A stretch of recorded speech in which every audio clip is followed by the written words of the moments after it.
What are the most obscure horror movies of all time? Let's break some down because it's spooky season, but if you're looking for something new to watch that isn't one of the classics, something you watch every year, sit back, relax, listen to our great list that, Anthony, I'm excited about because I haven't seen, I want to say half of these. And so this is going to be a great learning experience for moi. Oh, for you, for moi. For moi. For moi. Yes, I'm for excited. yo. For me. I love weird horror films, and I hope that anyone listening to this episode, maybe they watch one of these really cool old films, because there's so many great horror films, but, you know, they always get the same watches. Yeah. There are, especially in the 70s and 80s, there were so many remarkable horror films made, and some in the 60s. Some of the great directors of all time actually made movies. There's an Ingmar Bergman film on this list that you might be surprised to hear. He made a horror film. De Palma's on this list. Cronenberg's on this list. Dario Argento's on this list.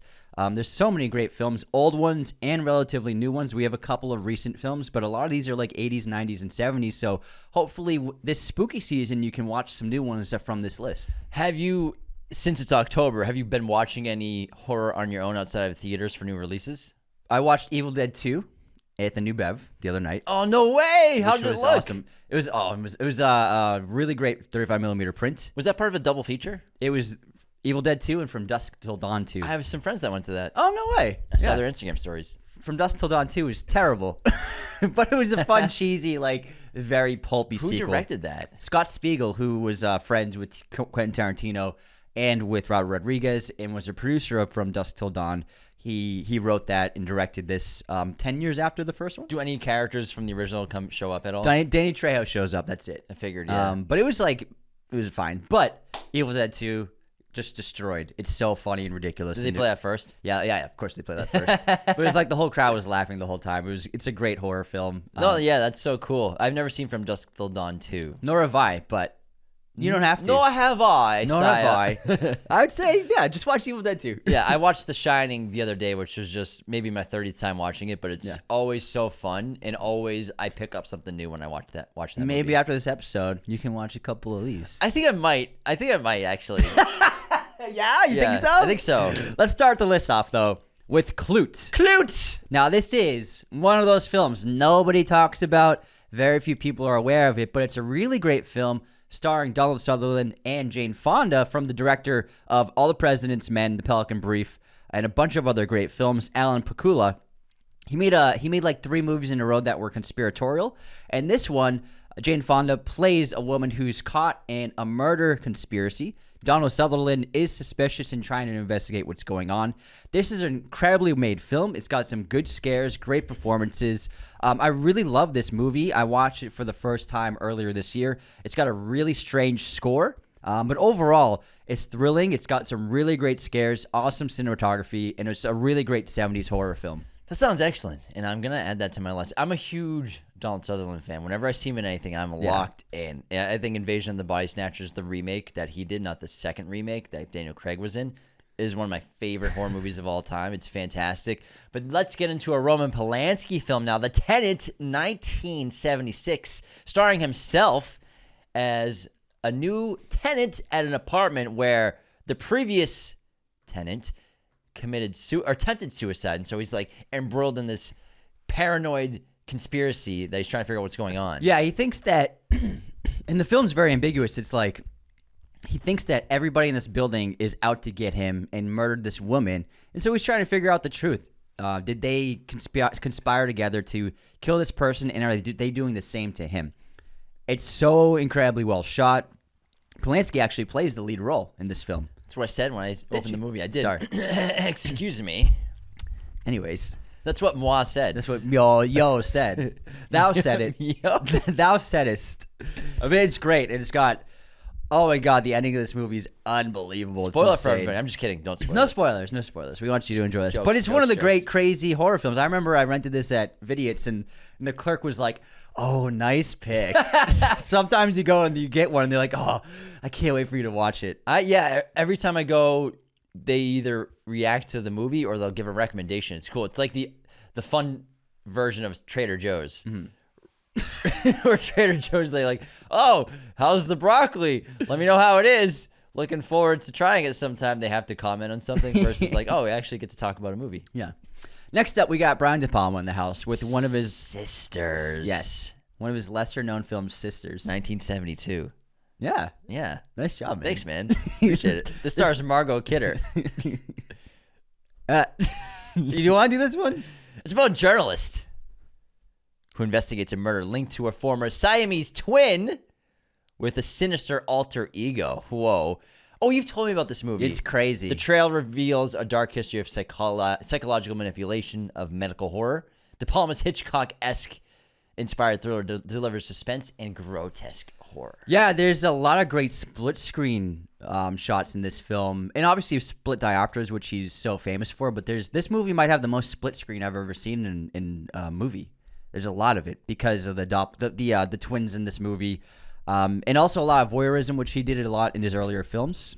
But it's really cool. It's scary. Margot Kidder, amazing performance playing both roles, and she's really like one twin's like a normal person, the other one's fucking psycho.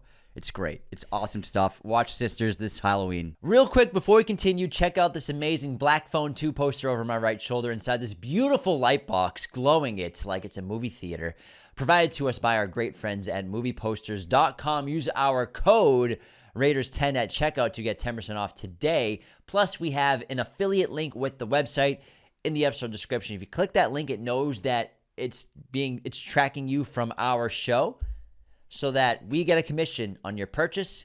You get 10% off with our code Raiders10. It's a win-win for everybody. Movieposters.com. David Cronenberg's made quite a few films. Yeah. And in 1979, he dropped The Brood. I've never seen it, so Anthony, can you tell us about it? So it follows this guy, Oliver Reed, who played Proximo in Gladiator. His voice was I did not say I know him. I said he touched me on the shoulder once. You knew Marcus Aurelius. You knew David Cronenberg.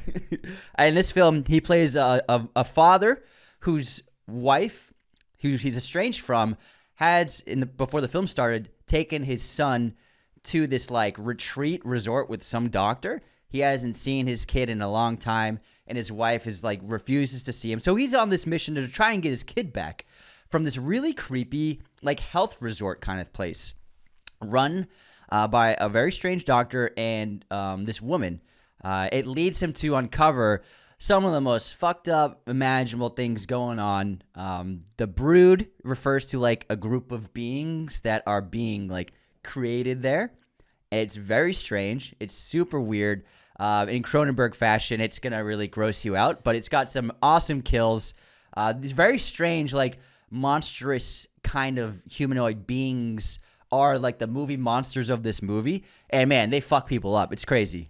Dario Argento next with the stylish giallo, and if Anthony ever says the name Dario Argento, he just gets so giddy. I love it. 1987, he dropped Opera. Tell us about this opera singer-led movie. So Opera is, honestly, it's one of the most visually stunning horror films that he's made, and it's got this crazy serial killer and how he kills people.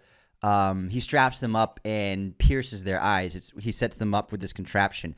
So this opera singer, she's in pre-production of a new opera that she's the star of. Macbeth, right? I think it's Macbeth, yeah, something like that. And it's this new adaptation, and so it's about making a play. So it's got that going for it. And during pre-production, people on this crew and team start getting murdered. And so this woman starts trying to investigate who's killing these people, what's going on. And it's amazingly well shot. The music's awesome, and it's got this really funny tone too. The killer it's a great twist revealed, but awesome mystery. It's actually one of my favorite that he's done. Lesser known. He's really well known for a few of his other films, but Opera I think is one of his best one. And man, there's something about like when a person's an eye, like your eyeball being in jeopardy physically. It's just thinking like, about it yeah. gets me irked. If you look at the poster for this movie, you know what I mean. But I'm it's like just like hiding in my jacket right now. Those scenes are just like they make your skin crawl, man. Just watching, because that's like a very sensitive part of your body, It's your maybe eyeball. the most sensitive part of your yeah, body. it's just man, and it's a really cool movie. Really, really cool movie. Second most sensitive. What is that? He stuck his tongue out and everything. Man, is that how you get the girls? No, listen. Hey, babe, I got a really sensitive part of my body. You know who got the girls? Max von Sydow. And he stars in this Ingmar Bergman film, Hour of the Wolf, from 1968, where he plays an artist. Tell us about it. So this is as abstract and surrealist as any other Ingmar Bergman film, but this is the horror movie he made. It's really cool.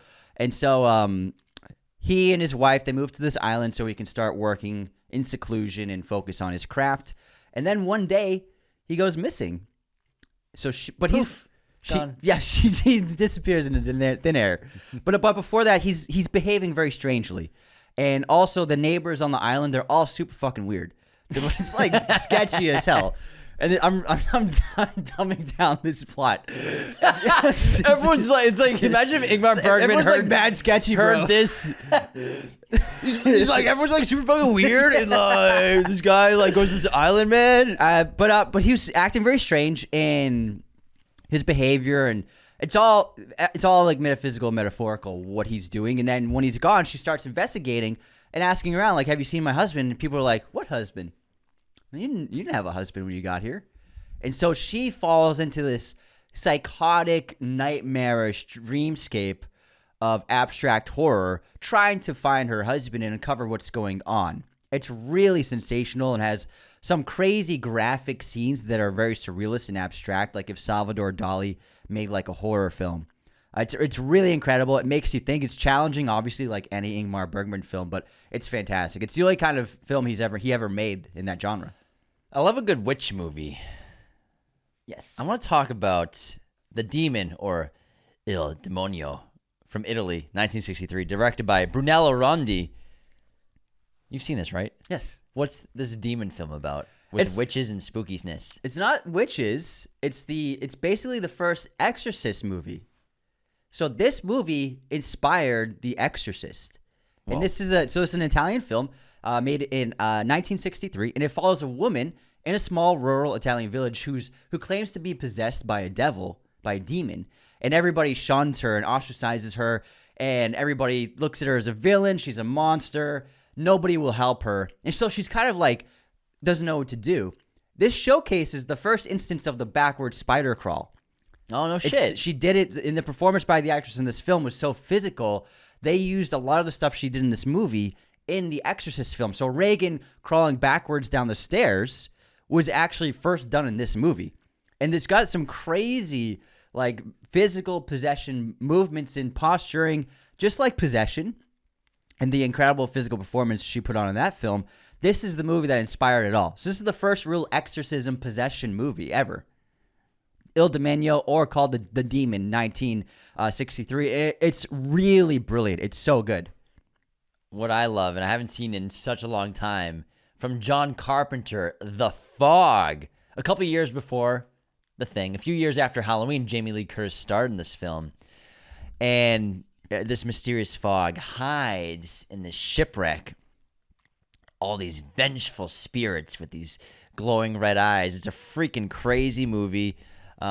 Jamie's a hitchhiker, and she's trying to survive and face off against this supernatural threat. It's terrifying, but it's so cool. Practical filmmaking at its best with horror. Some ghost pirates before Pirates of the Caribbean did it. Woo! And it's cool. It's a John Carpenter film. You know, it's really well made and well shot and everything. Uh-huh. But it's kind of like B campy movie, but a lot of fun. And the kills, once it gets going, it's really great. Let's just keep counting the seconds as we talk about seconds next. 1966. This is one you've been recommending to me for like 3 or 4 months now. John Frankenheimer made this. Let's talk about it. I would say if you're going to watch a movie on this list, this should be one of the first ones you watch. You, listeners. Hey, don't point at me. What are you pointing at? Put those fingers down. Put them down. Bang, bang. Seconds is one of the best horror films ever made. 1966. And this stars Rock Hudson, who was, a big action leading man, super masculine. In this film, he really stretched his acting chops. And he plays a man who, unhappy with his life, and he played by a different actor in the opening, unhappy with his wife. His wife doesn't like him. His kids don't like him. He hates his job. He's basically miserable. And he gets set up with this company that provides a service of transforming you and giving you a new life. And what they do is they perform surgeries to basically alter your appearance in every way. And then they set you up with a new life, a new profession, and a new backstory, and put you in a different part of the country where you can start this new life as a new person. So after the guy goes through all of this surgeries and stuff, he becomes Rock Hudson. so he looks way better.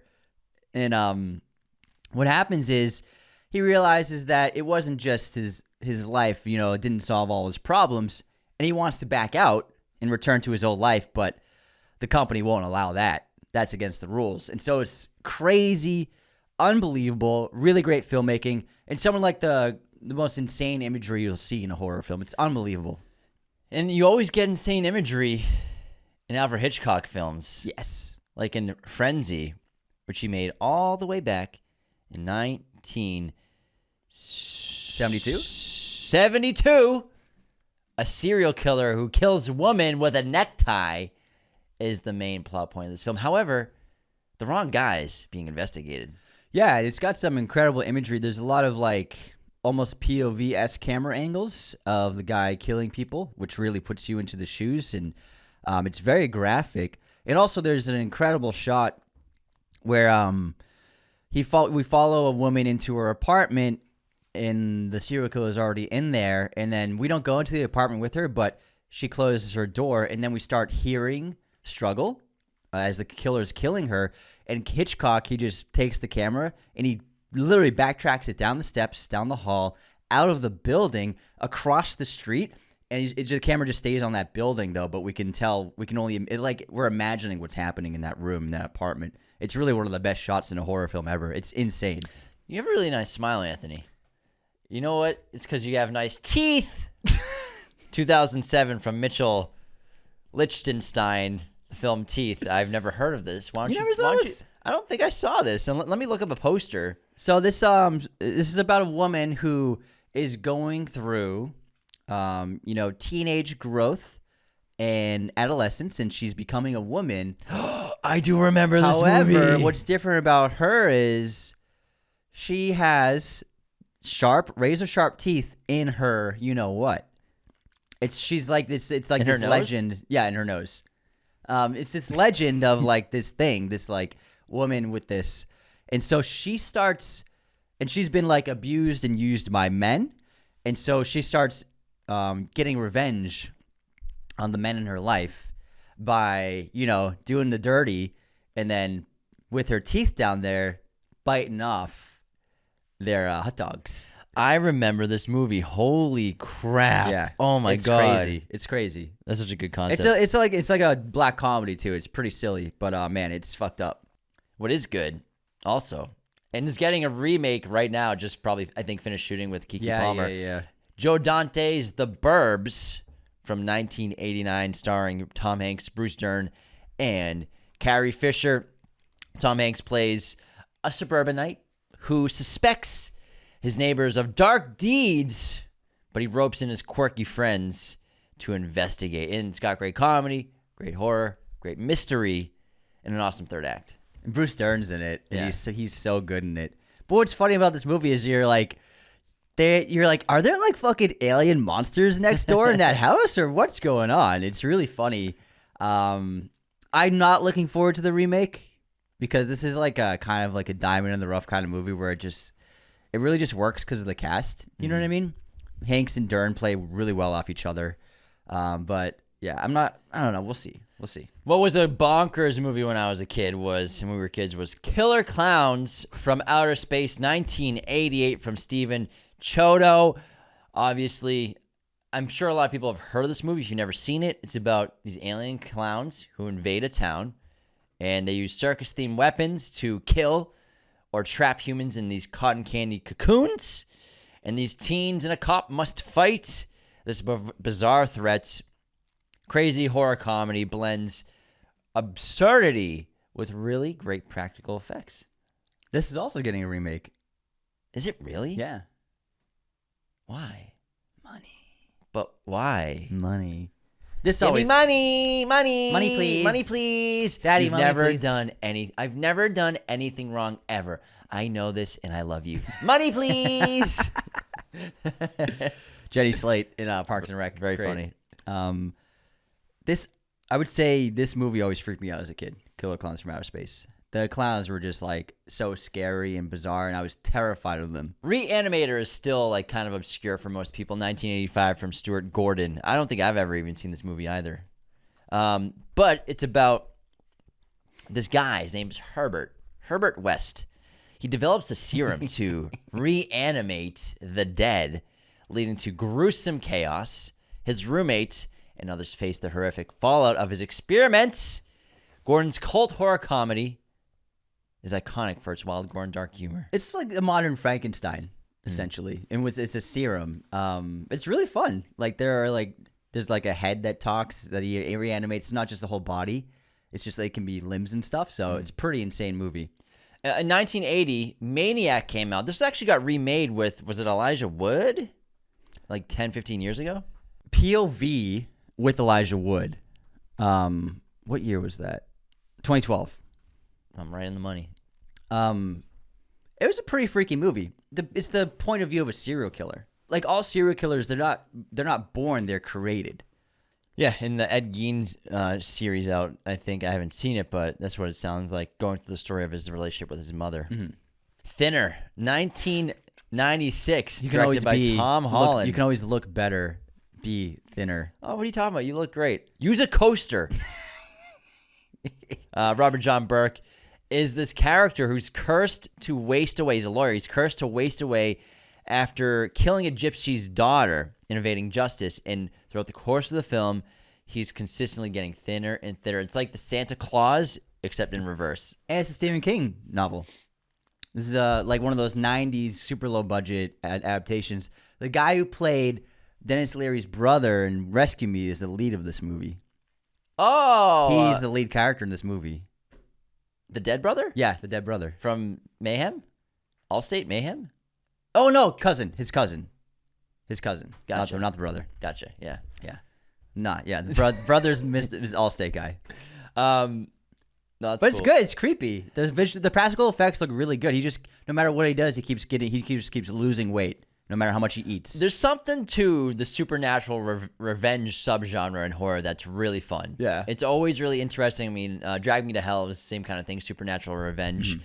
And I like the style of those movies because they're this blend of camp horror and you don't know who to root for. Like, you're trying to make sure your protagonist doesn't get killed and you want to follow them, make sure they make it out alive, but also it's just fun to see what happens to them. Yeah, I think the Drag Me to Hell definitely borrowed from this, from the gypsy, wronging the gypsy and being cursed by it. But everyone borrows from Stephen King if you're doing horror. It's impossible. He did it. He's like Simpsons did it of horror. King did it. Stephen King did it. But also Guillermo del Toro is himself his own mastermind in the genre. Cronos, 1993 came out, starring Ron Perlman, and it's about this antique dealer who finds a device granting eternal life, but awakening vampiric hunger. A ruthless businessman played by Ron Perlman in this film tries to hurts him for its power. And it was Guillermo del Toro's debut, right? I think it might have been his debut. I think The Devil's Backbone was his first film. It's between let me those look two. it up. But it blends his always present fairy tale gothic elements with emotional characters and depth and great horror, like always. And It was also the first collab with Ron Perlman. yeah. Not that. Nope, it was Cronos. Looks like James wins this Damn it. round. Damn it, he won. Let's go, baby! Good call, man. I was way off. What a cool dude. I can't wait for Frankenstein. I can't wait. I'm ecstatic about it. All right, next up, we got a really, really cool old movie in 1934 that stars two icons of horror, Bela Lugosi, who played Dracula, and Boris Karloff, who played Frankenstein, this monster. And the Mummy. They actually are in this film not as monsters, but as guys. Just guys, man. Just dudes.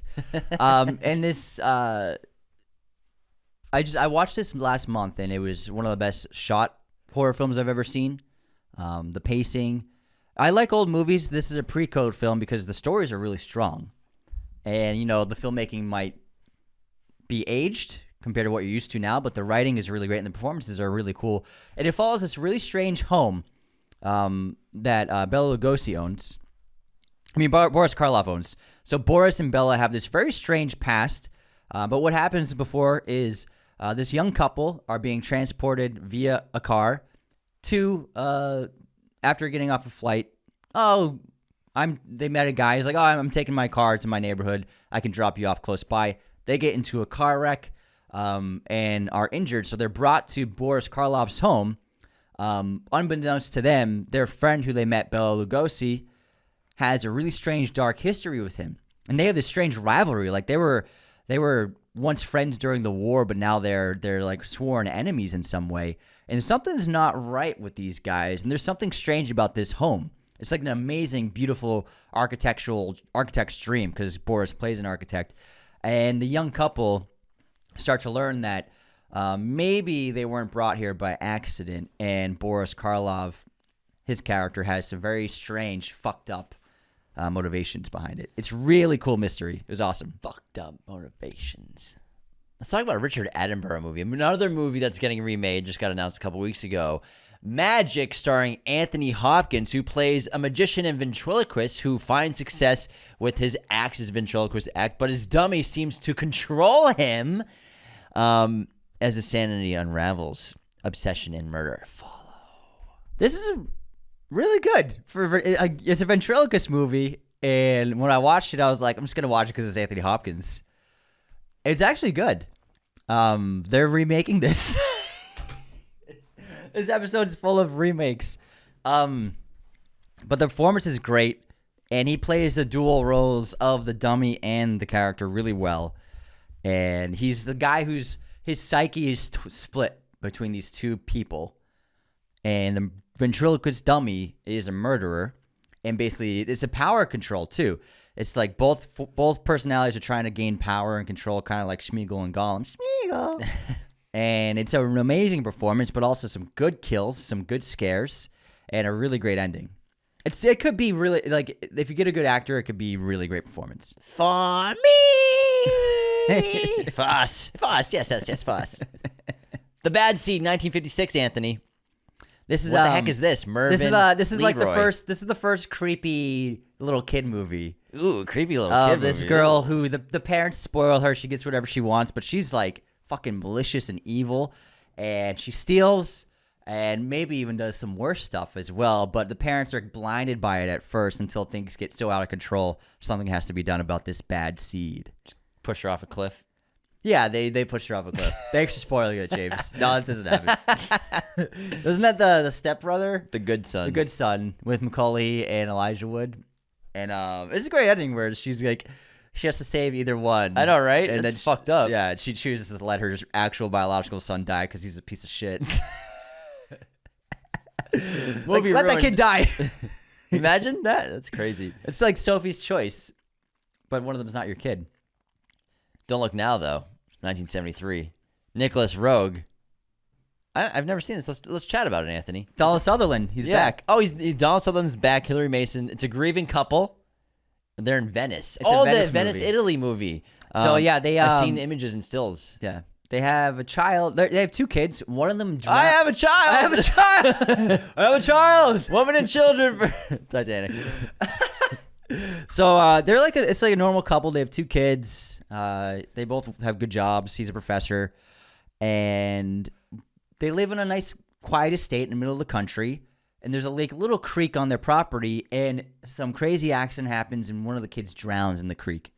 And they're ruined. They're destroyed. They don't know what to do. So in order to try and overcome the death of their kid, they decide to move to Venice to start new. He works in the field of art and sculpting, so he takes a job in Venice helping repair a church. While that's happening, she's encountering people who are very strange, and she starts to think that there's some conspiratorial force like out to get them. He doesn't believe what's going on. He's like, you're like typical husband, like you're just stressed out. Get back in the kitchen, hon. Just kidding. Just it is not that. Not that. Jokes, guys. Jokes. But it's like he's not believing her until things go too far, where he's like, holy shit, something is going on, and people are getting killed.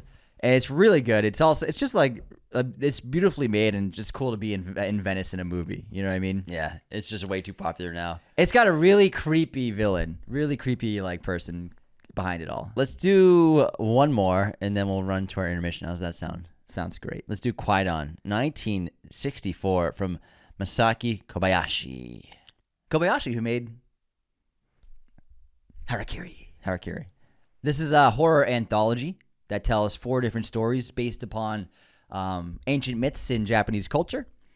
This is an unbelievably visual feast, one of the best-looking films ever made and one of the best-looking horror films ever. And each tale has a different theme. Each tale has a different color palette.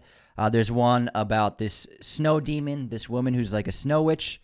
And then there's one about the ghosts of war and how after they still haunt the sea after an ancient battle centuries before. It's unbelievable.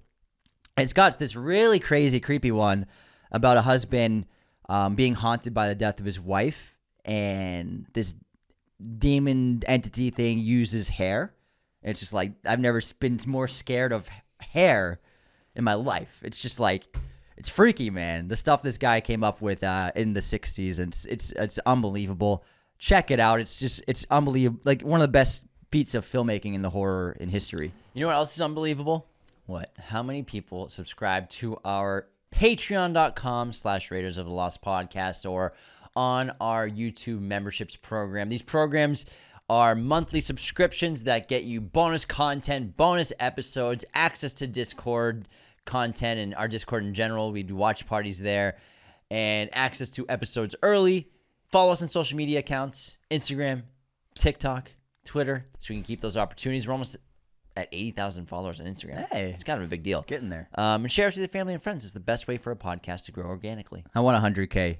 This episode also is sponsored by our great friends at movieposters.com, the #1 place to get your posters online today. Use our promo code Raiders10. That will always get you 10% off your orders, as well as the affiliate link in the description of this episode and our social media bios. That gives James and I a little piece of the action.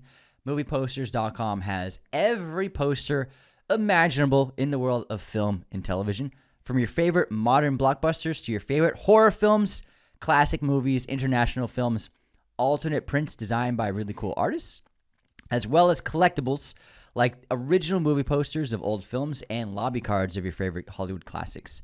They also have all sorts of sizes and framing and even backlighting options for your posters, so you can hang them up, preserve them, and make your place look like it's a movie theater. Look at that backlit poster of the Black Phone 2 behind James with that beautiful thumbs up.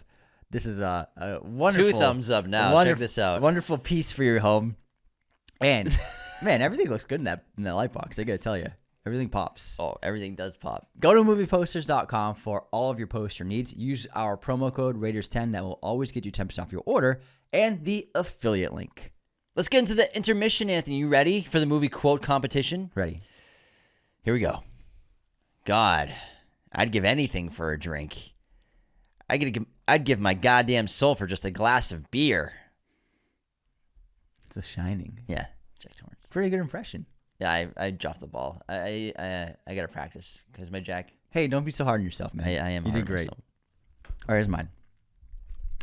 Some things don't react well to bullets. Yeah, like me. I don't react well to bullets. Sorry, some things in here don't react to bullets. I don't react well to bullets. I don't know. That's good.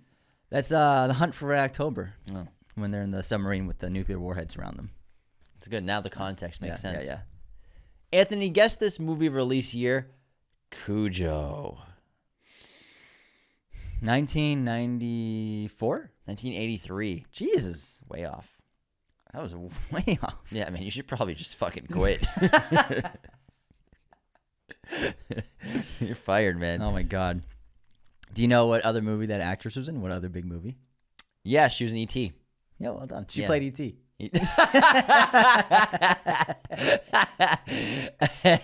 Elliot. She played the mom. Another fun fact about E.T. Do you remember what candy the filmmakers offered to be the candy in the film? The first one? Before Reese's Pieces was selected and offered. Was it Skittles? It was not. It was M&M's. M&M's. M&M's were like, fuck you, E.T. What is this weird movie We about don't an alien? fraternize with aliens. Who are you, Steve? Steven. Steve, get out of here, Steve. All right. What year did Guardians of the Galaxy come out? 2014? Yeah. Yeah. Well done. Thanks. No hesitation. No hesitation at all. I was just itching my eye, and then I had to get it out. It was just a delay. All right, movie pop quiz time, Anthony. Who directed The Lost Boys? That's a really good question. That's a really good question. To give you a hint, this guy made some really big movies after. Huge. Blockbusters. Tony Scott. No. Blockbusters, extra, big hint in the superhero genre. Oh, what's his fucking name? Hold on. Come on, man. You got this. Do you want an even bigger hint? No, I know who. I just can't think of the name. We literally saw one of his movies last month on the Warner Brothers lot. Schumacher. Yes, Joel Schumacher. Thank you. That was a lot of hints. Yeah. I don't even deserve that. I felt bad. Yeah. Yeah, you're not getting any credit at all, but You basically told me it was Joel yeah, Schumacher. yeah. I was holding up a board that said Joel just spelled his name out. Here's my I was quiz. pointing to my shoe. Who played Jodie Foster's boss in Silence of the Lambs?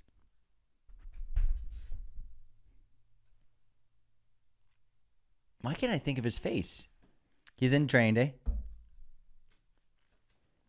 Yeah, he's the drug dealer in Training Day they rob. Yeah. He's in Crimson Tide. What's his name? I mean, no, he's in Hunt for October. You know this, man. You know this. It's a cool name. It's got a great actor name. Shit, now I can see his face now, but I can't think Yeah. of his name. I can't remember. Scott Glenn. Scott Glenn it is. Scott Glenn. All right, I got some unsubscribes today. Do that, and I'm going to pull up a review. First up, if you guys want to unsubscribe, just fact check us, make a joke. We love reading them on the show. All right, here we go. Jay Jennings, first time getting a chance to see the new set, guys. It looks fantastic. Thank you. Thank you. I appreciate that. Thank you. We put a lot of work into this. So A lot of stoked for you. thought. Yeah, so stoked for you. Keep up the great work, or else unsubscribed. Thanks, pal. I went for Dune on my side. I don't know if you guys noticed. I went for like Bohemian Retro. Bohemian Retro? No. All right. Cooper, y'all are about to make me look like an MCU nerd. This is for the movie news we talked about yesterday. Dumb E is Tony Stark's robot that knocks everything over in the first Iron Man. Oh. Thank you for the information. Unsubscribed. I didn't even know they had a name. Totally forgot. Thank you. Patreon, Josh wrote, spelling mistake, unsubscribed. How dare you? I made a spelling mistake on a comment. How could you? He got me. How could you, man? All right, Christopher. Just started watching Miami Vice just before this news broke about the new film in development, and I can't wait. It's such a great series.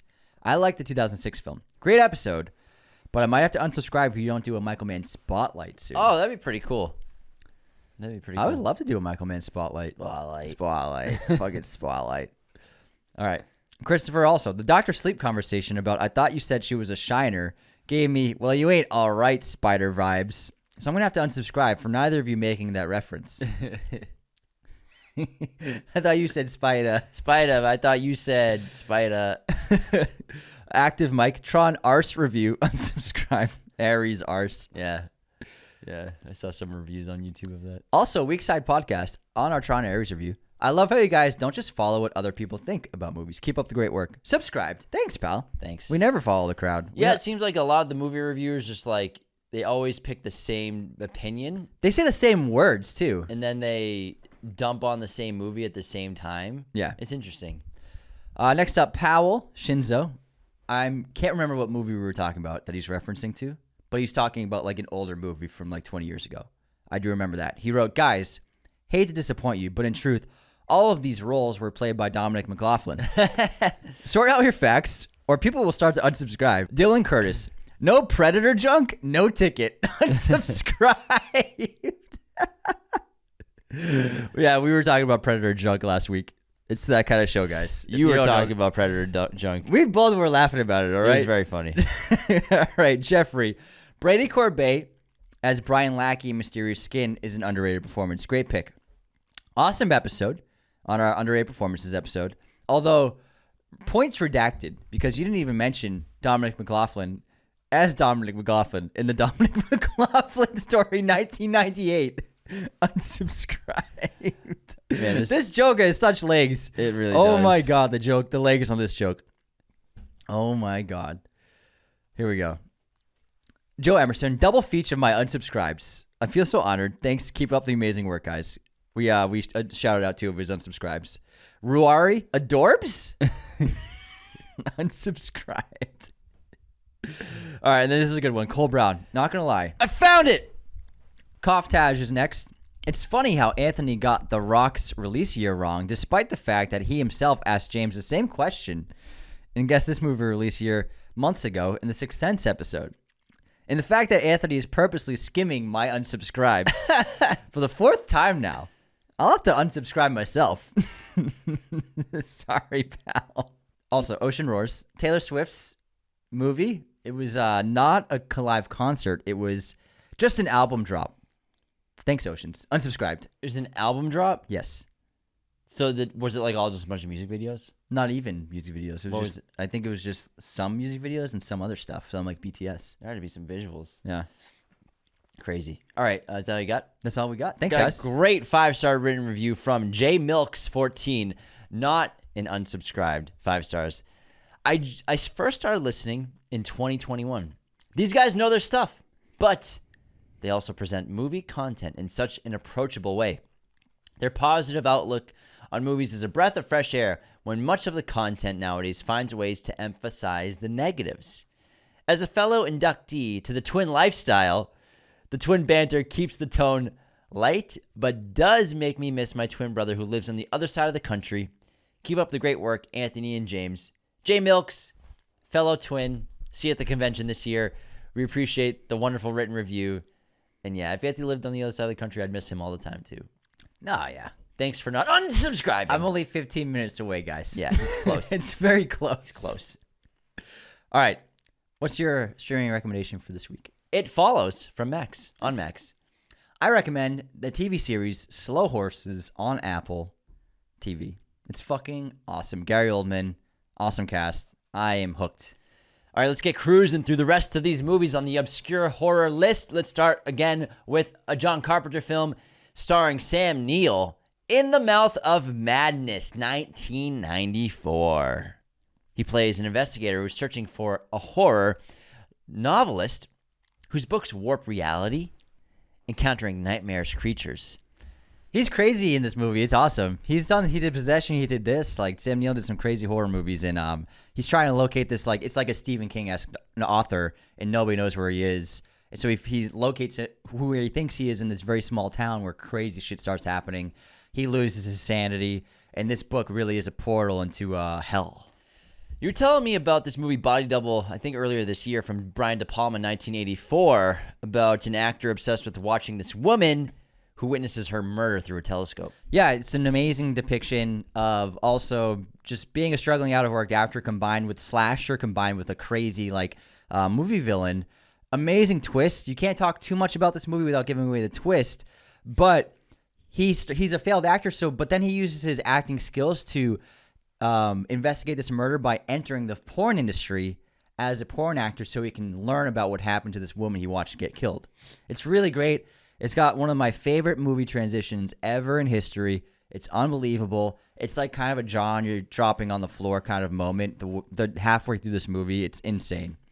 Next up, Cube was a movie we watched when we were kids. I can't quite remember the plot exactly, but it was about like these people wake up stranded in like this mechanical interior. It's basically a giant maze of cube rooms that are booby-trapped. Yes. And sometimes doors open or other cubes open, and they can kind of funnel inside to find another cube, which leads to another cube. And that'll lead to another cube. But yeah, it's crazy. Trying to remember, navigate the cube's puzzles to try to escape. Some crazy gore in it, too, I remember. Claustrophobic as fuck. Next up, Dario Argento is back with Inferno, which is an awesome slasher film.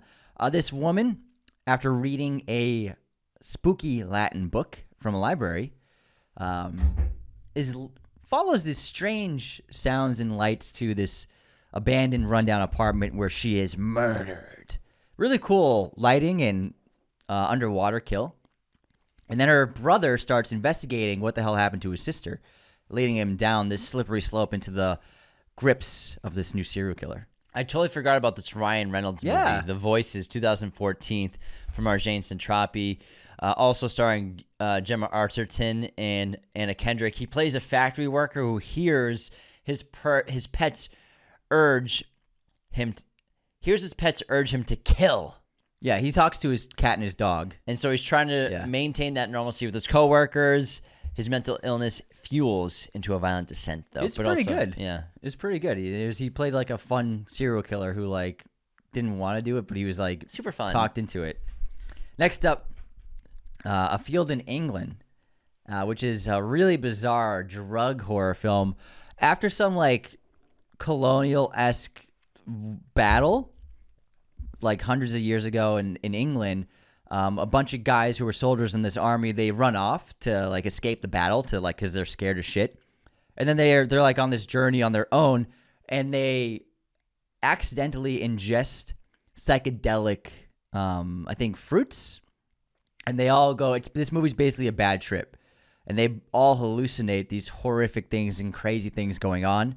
They don't know what's real, what's not real. They turn on each other. It's really cool. It didn't come out too long ago. It was like 10 years ago this movie came out, A Field in England. But it's super bizarre and super fun. Out of control movie. Another out of control movie is The Blob, which is a remake, but the remake is 1988. And this movie's bonkers. This giant, growing, acidic blob consumes a small town. Possibly a government experiment gone wrong. And I'm pretty sure the Trapper Keeper episode of South Park is based off The Blob. Absolutely, yeah. Which is pretty funny. And Terminator 2. Which also has a great 2001 Space Odyssey reference inside of it, too, in that episode. Yeah, that movie is Terminator, The Blob, and 2001. What are you doing, Kyle? What are you doing? All right, next up we have Under the Skin. We've talked about this movie a lot, but I feel like it's still underseen. Scarlett Johansson plays an alien sent down to Earth to gather bodies to be consumed by her people in very gross ways. Isle of the Dead, 1945. I've never seen this. Can you tell us about this Mark Robson movie? This is starring Boris Karloff again. Yeah, this is a really cool old horror movie from the 30s, 1936, I think. This young couple are on this island, and they learn that there's a quarantine going on for some kind of virus. And everybody's like afraid to interact with anyone. So it's like COVID flashbacks watching this movie. While this is happening, they believe that there's a supernatural entity that's also bringing the dead back to life and killing the innocent. Really cool, really well shot. Boris not going against type. He did a really great job in this movie. I had a blast with this film. It's really cool. Isle of the Dead. I always have a blast with The House of the Devil from Ty West. Is about this college student who wants to get out of her dorm because her dorm mate is a mess and always distracts her. So she finds a new apartment and she needs to pay for this apartment. So she takes a flyer off a babysitting job, an emergency one, and she calls, gets the job, gets to the house from a ride from her friend, played by Greta Gerwig. And the most bonkers, life-threatening situation happens to her. It's so fun. It's shot like a movie from the 1960s, and it's insanely entertaining. 2009, this came out, and it's one of my favorite horror movies. Honestly, I love it. The first year of Ty West. Crazy third act. All right, next up we have an Audrey Hepburn movie. Bet you weren't expecting that, guys. Wait Until Dark with Alan Arkin as one of the most underrated villains, believe it or not, ever. Audrey Hepburn plays a blind woman who accidentally takes in a doll that's stuffed with drugs. And so the people who hid the doll go looking for it. She has no idea what this doll is, then there's something in it. And so Alan Arkin has a crew of people, and they try at first to trick her by entering her home under false pretenses, and she's pretty smart, and eventually it gets to the point where they're going to have to force their way in and kill her in order to get what they want. But she's a lot more capable than they were expecting, and she did. It's like one of my favorite Audrey performances. It's awesome, and it's really scary. And Alan Arkin is terrifying. Go fuck yourself. Go fuck yourself. The Lair of the White Worm. What a title! 1988. Ken Russell, an archaeologist played by Hugh Grant, uncovers a skull tied to a snake-worshipping cult led by a seductive immortal. Strange events escalate as he fights her supernatural plans. Yeah, there's this like ancient beast called the White Worm that they believe once existed, but this cult actually hints that it might still be alive and they might have it under their control. And this is based off a Bram Stoker novel. Oh, I didn't know that. Yeah. Wow. It's really cool. I saw it. They Criterion Channel is where I watched it. Black Sunday 1960 is next from Mario Bava. This is one of the best horror movies ever. The other title for Black Sunday is The Mask of the Devil. It opens with a witch and her partner. They've already been captured by a town of villagers and they're being executed. And they put this spiked iron mask on their faces and hammer it in. It's like one of the fucking most brutal openings I've ever seen in a horror film. 60 years later, it's still one of the like most insane images I've ever come across. And then generations later, her great grandniece or nephew or granddaughter is being haunted by the spirit of the witch after she's accidentally awokened, and they're doppelgangers. She wants to absorb the soul in the body of the younger great niece in order to live again. So it's like the new family's trying to stop this ancient evil ancestor of theirs from winning. It's really great. It's one of my favorite horror films of all time. Really paved the way for the cinematography that you would see in Gothic tales, and was one of a kind. Carnival of Souls, 1962, from Herc Harvey. What a name. After a car accident, a woman is haunted by ghostly figures and drawn to an abandoned carnival pavilion. This movie, it's like I believe the entire thing takes place in like limbo-esque setting. It's really insane. And then Phantom of the Paradise, Brian De Palma again. It's an amazing horror musical, a spin of the Phantom of the Opera. This musician is rejected and disfigured by the owner of this famous club, and he seeks revenge on the man. Unbeknownst to him, the club owner is actually possibly the devil himself. Neon Demon is next from Nicholas Winding Refn. I forgot Keanu was in this movie, but it stars Elle Fanning and Jenna Malone. This is a bonkers film, and I remember reading that they were kind of figuring it out as they were going because they had to change up the plot. It stars Elle Fanning as a young model. She rises in LA's fashion world, sparking obsession and envy and the supernatural as these dangerous forces try to approach her as a commodity in a way to gain power in her emphasis, in her grip on the world and those around her, because people are obsessed with her whenever they see her. Explores vanity and has these vivid aesthetics like all Refn movies have. Yeah. Next up, William Friedkin's movie Bug, starring Michael Shannon and Ashley Judd. Yes, I almost called her Amy Judd. They're two people who meet. They're into each other, and then they hang out in her hotel room.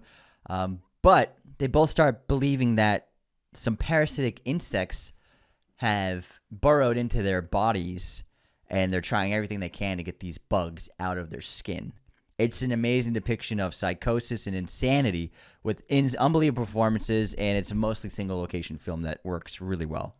Sam Raimi in the house with a movie I bet you might not have heard of, starring Cate Blanchett. What movie is this?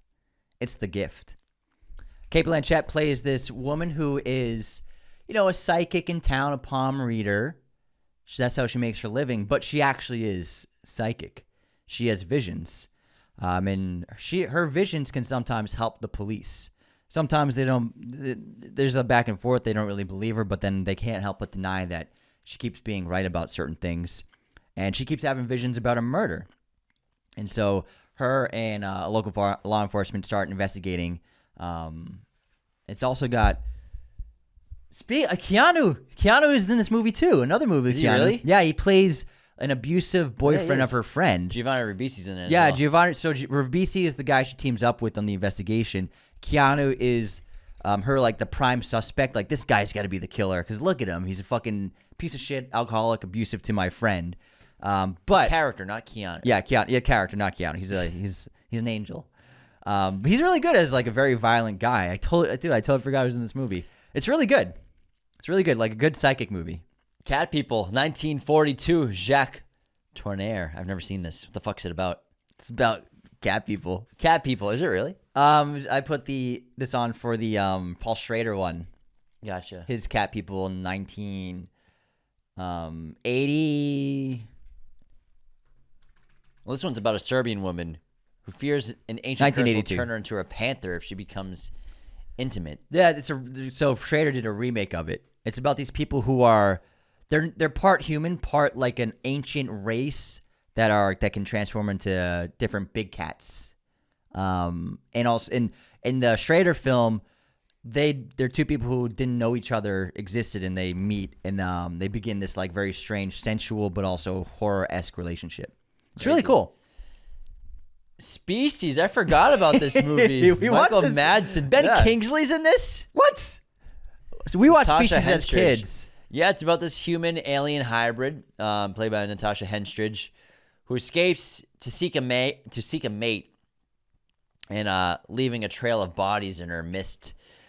She teams a team of scientists and investigators, Ben Kingsley, Michael Madsen, try to hunt her down, and she evolves into a deadly creature. And they made a few of these. For some reason, Sci-fi, horror, yeah. eroticism, man. For some reason, we watched these a couple of times as kids. These movies.